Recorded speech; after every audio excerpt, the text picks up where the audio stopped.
Persecution's interesting because we have an idea of persecution that comes from, our pictures of first century Christians, or even even nowadays we got Christians who are being martyred regularly in Nigeria right now, for example. It's a great example. And persecution is explicit and it's violent, and people's lives are being lost, being taken in violent persecutions that are happening all over the world, specifically in Nigeria now. But we get our picture of what persecution looks like there. So we basically are told, when Christian conservatives are sounding the alarm, we're told we're not being persecuted. Look at what happens in other areas of the world, and look at what happened back to the first century. We're not being persecuted because, you can't, say something like, men are men and women are women, and you get in trouble for that, or you get kicked off of social media, or you're vilified online.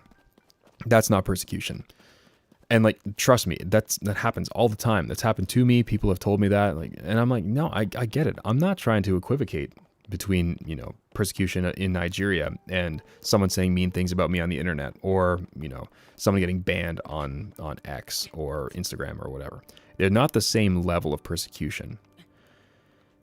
But it is a form of persecution still. You are being treated poorly, sometimes in a hostile manner because of your faith. That is persecution. So yes, Christians are being persecuted for their beliefs in this way, and for those reasons.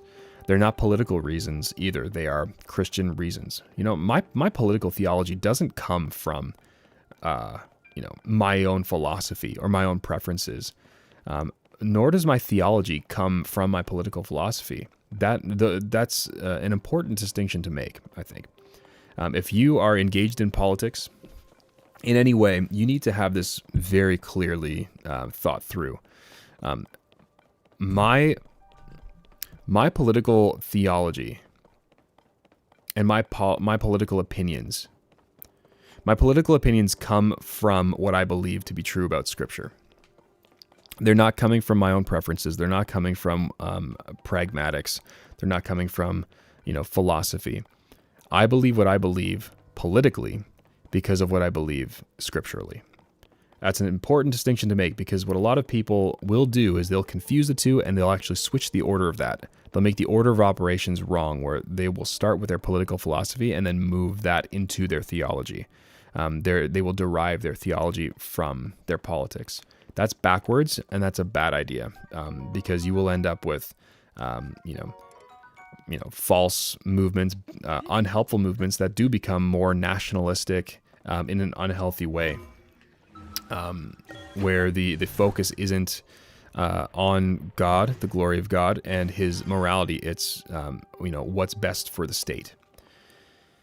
So we have to be careful for that. But we also, when we're talking about this stuff with people, we need to be very clear that your political philosophy, political theology is coming from your politics, or it's not coming from your politics. It's coming from theology. And that's why when people say Charlie Kirk wasn't a martyr, I get upset about that, because Charlie Kirk was killed not just because he had wrong political views. Those political views came from somewhere, and he grounded them in Scripture. He believed what he believed because he believed that God said that it was so.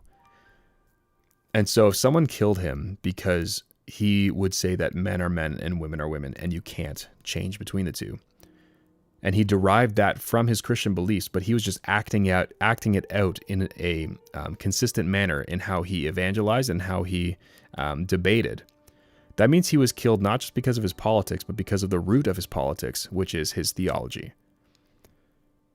So we need to be very careful with how we articulate that, because we can very easily be accused of making an idol out of politics. And we obviously shouldn't do that, but we also need to be very clear that our politics is just a practical outflow of our theology that we start with, which is why it's so important to be discipled right at a good church, so that way you have a strong foundation upon which you build your political theology.